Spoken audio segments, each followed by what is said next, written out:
and welcome to the second video of the four-part series. I'm Connor Stevenson, and this second video is going to be about the three most famous artists in the Impressionist movement. So, just a quick disclaimer, I picked these artists based on their name recognition and they're all some of my personal favorites, and their contribution to the movement, because that's what the project is over. So, the three artists I'm going to be talking about today are Claude Monet, Pierre-Auguste Renoir, and Mary Cassatt. Now, to start, I'm going to talk about Monet, who I mentioned in the last video, and he's the most important artist, I believe, in this movement, like I said earlier. Claude Oscar Monet was born November 14th, 1840 in Paris, France. He was not a rich kid by any means. His parents both worked very hard in the grocery store business, and they wanted Monet to go into that business as well, but he had bigger plans. He enrolled in the Secondary School of the Arts when he was a teenager, and he became known by a lot of the locals as like one of the best painters.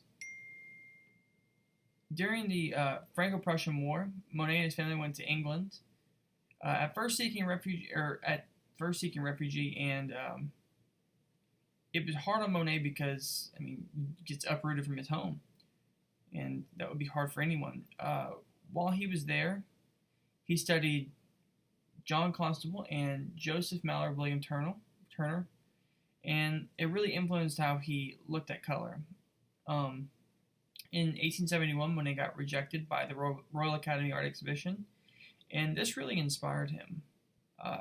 In 1874, he joined up with his friends to start painting the way they wanted. And it's important to note real quick that they didn't actually intend on changing art like they did. They just wanted to paint for themselves.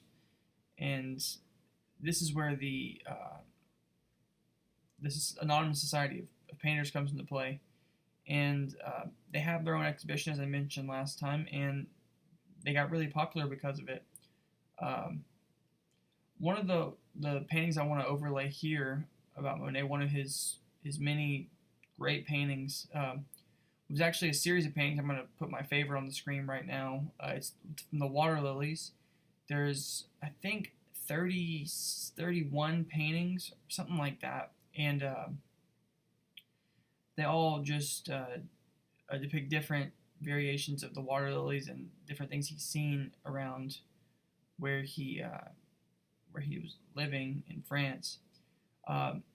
So at the end of every artist, I'm going to choose a featured painting, and it's my personal favorite.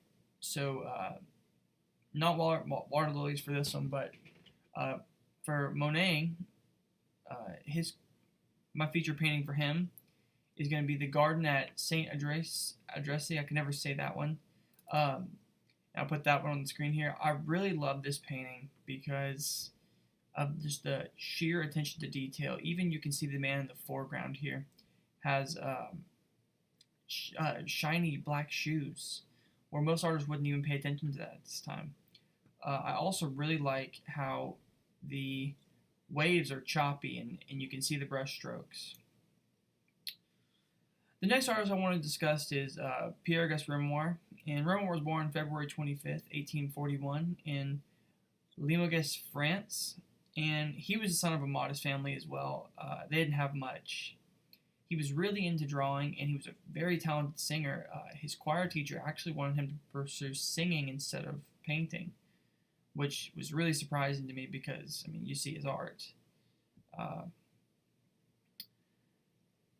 People always knew around Limoges, France, that he was going to be famous some way or another. He was just so talented. He actually got success in the Salon of 1878 with the piece Lies with a Parasol, which I'll put up on the screen right here. And it was actually his girlfriend at the time, Lise Trehaut, who he put on there, which is funny to me because I could never paint my girlfriend. In the 1860s, though, it was tough for him to paint because of the lack of money. And throughout all his paintings, though, he really is the classic example of Impressionism other than Monet, because he really just depicts scenes with everyday life and visible brushstrokes, and you just don't get much more Impressionism than that. The feature I chose for Renoir is Luncheon on a Boating Party, or Luncheon of the Boating Party, sorry. And I chose this scene mostly because it just depicts things that a lot of us has probably had before. You're just hanging out with some friends. Look like they're having drinks here. And also, which it's gonna, like I said, it's gonna sound cliche, but in the background you can just see the attention to detail of the shrubbery in the back and the trim on the hats and things like that. And I really think this speaks to his style. The final artist I want to talk about is Mary Cassatt, and Cassatt's the only woman I'm going to be discussing, and she's one of the few in the Impressionist movement as a whole. She was born in a different way than the others. Her father was very rich, or not rich per se, but successful, where Monet and their family were not. Her father was a stockbroker and a really good one. She moved to Paris when she was somewhat young in these times, and to pursue art, and she lived most of her life there. She was really an anomaly to most women at the time because she excelled in academics and was on track to break all the gender barriers that were thrown her way. She got a spot in the Salon of 1872 with her painting Throwing Flowers During Carnival, and it received really great reviews. She gained a platform, and then this is important because she gained a platform to speak on, and she began speaking out against this inequality with women in art. And I truly believe that it helped pave the way for women in all walks of art, not just Impressionism. A featured painting I chose for Cassatt is going to be The Child's Bath, which we saw in one of the lectures in class. I really like this one because it just shows innocence and a certain vulnerability that it's hard to show painting. You don't see it often, and it really makes you feel, for me, it made me feel safe, and it reminded me of good times when I lived at home. So that's all. These are the 3 most important artists to me and in this movement. I hope you enjoyed the video.